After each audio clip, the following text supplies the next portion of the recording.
Kristalina Georgieva, directrice générale du Fonds monétaire international, a mis à nu toute la politique de Macky Sall. Oui, parce que ça fait longtemps que les nouvelles autorités sénégalaises parlaient de dette cachée, manipulation de chiffres pour essayer d'amoindrir la dette aux yeux des investisseurs. Ce qui a plongé le Sénégal dans un gouffre infernal. C'est pour cela Ousmane Sonko avait bien dit, nous avons trouvé ce pays-là au 4e sous-sol. Beaucoup de gens ne croyaient pas. Oui, Sonko ne dit jamais la vérité. Sonko ceci, Sonko cela. Mais grâce à la perspicacité de son équipe, particulièrement tous les ministres qui sont passés au niveau de ce ministère-là, un travail d'ensemble a été fait. Le FMI mis devant le fonds accompli. Parce que les FMI étaient complices de ce qui s'est passé. J'ai entendu beaucoup de dollars dire oui, on ne pouvait pas ceci, on ne pouvait pas faire, on ne peut pas cacher une dette. Même certains sont allés jusqu'à interpeller même la BCEAO. Et la BCEAO dit ne pas être au courant.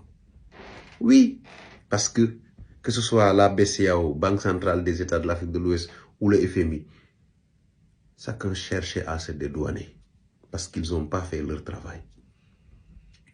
À la limite même, on peut dire que le FMI a dealé sur le dos des Sénégalais pour endetter un peuple pendant plusieurs décennies. Et c'était médiocre. C'est cruel. Quand vous êtes censé défendre les peuples les plus vulnérables, parce qu'il faut le rappeler, le Sénégal a le droit d'aller emprunter au niveau du FMI. Oui, parce que le Sénégal est un pays membre, le Sénégal contribue, cotise pour que le FMI fonctionne. Il faut que les gens le sachent aussi. Et le fait d'aller auprès du FMI, avoir la confiance du FMI, donne de la confiance aux autres partenaires. C'est juste ça. Mais si ce n'était que gérer, le Sénégal est en train de gérer son pays. Depuis qu'ils sont arrivés, cette équipe-là n'a touché un rond venu de FMI. Ce qui veut dire qu'on peut faire sans le FMI. Et aujourd'hui, toutes les craintes de ce Fonds monétaire international, c'est que le Sénégal devienne une référence pour les autres pays. Parce que vous ne pouvez pas à peu près 1 an, 6 mois ou pendant 20 mois ou quelque chose comme ça, fonctionner sans le FMI. Personne ne croyait que c'était possible. Et cette équipe-là est en train de le faire.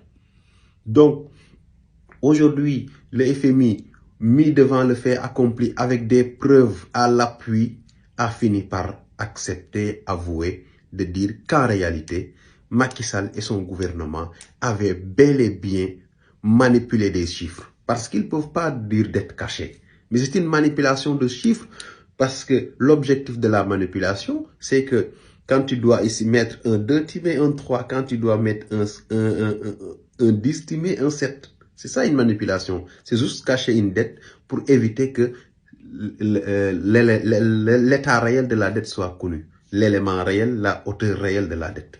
Et c'est ça qui aujourd'hui qui fait l'objet de débats au Sénégal. Parce que pendant longtemps, depuis le début de cette histoire-là, toutes les personnes issues de l'autre côté juraient, insultaient Ousmane Sonko en disant que c'est pas vrai, on ne peut pas cacher une dette. Même certains soi-disant grands intellectuels se sont invités à la danse. Et finalement, on a vu que Ousmane Sonko avait raison. L'équipe du Sénégal avait raison. Macky Sall a bel et bien caché une dette pour essayer d'avoir la confiance des bailleurs.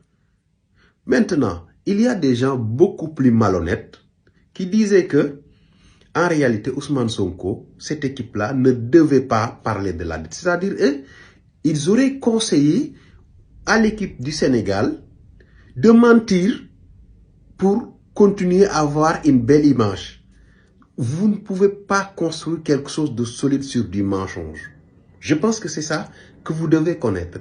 Donc, le fait que le gouvernement du Sénégal ait opté pour la transparence dans la gestion des affaires publiques a porté ses fruits aujourd'hui parce qu'ils ont eu raison devant tout le monde. Et imaginez si jamais ces gens qui demandaient à Ousmane Sonko de ne pas dire la vérité sur la dette, de laisser comme ça. Un jour, ça explose. Ça les explose en plein figure. Qu'est-ce qu'ils auraient dit? Ils étaient complices. Ils étaient dans le dilatoire.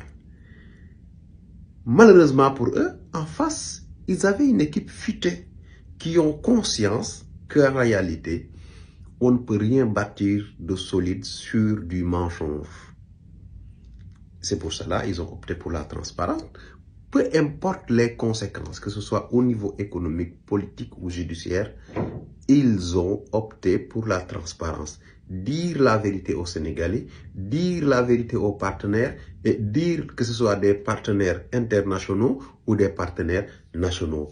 Et aujourd'hui, l'histoire les a encore et encore donné raison. Je ne sais pas ce qui insultait Ousmane Sonko. Qu'est-ce qu'ils vont dire aujourd'hui? Et c'est toujours comme ça. À chaque fois qu'ils sont en face de Ousmane Sonko, la seule chose qu'ils savent faire, c'est insulter. Au-delà des insultes, leurs arguments s'épuisent. Aujourd'hui, la même chose qu'ils vont dire, ils ne vont jamais apporter des chiffres ou des preuves ou bien des éléments argumentaires. La seule chose qu'ils vont dire encore, c'est insulter encore. Malheureusement pour eux, parce que vous pouvez détester une personne, mais quel que soit votre niveau de détestation, le jour où Dieu lui donne la vérité, il faut le lui accepter. Mais cela demande une certaine objectivité. Malheureusement pour eux, leur combat est dénoué d'objectivité. Ils ont une haine viscérale envers Ousmane Sonko, qu'il ait la vérité ou pas. Dès qu'ils voient la silhouette d'Ousmane Sonko, il faut tirer. Et ça, c'est le sommet de la déchéance morale.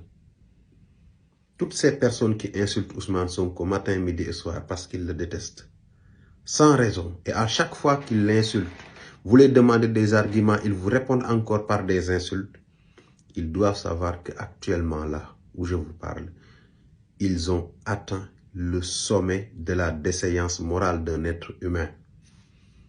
Oui. Et c'est ce qui a conduit l'Afrique dans beaucoup de problèmes. Beaucoup de problèmes. La déchéance morale. Vous ne cherchez plus à être bien, mais vous cherchez juste à être contre la personne. Ce qu'il dit ne vous intéresse pas. La véracité de ses paroles ne vous intéresse pas.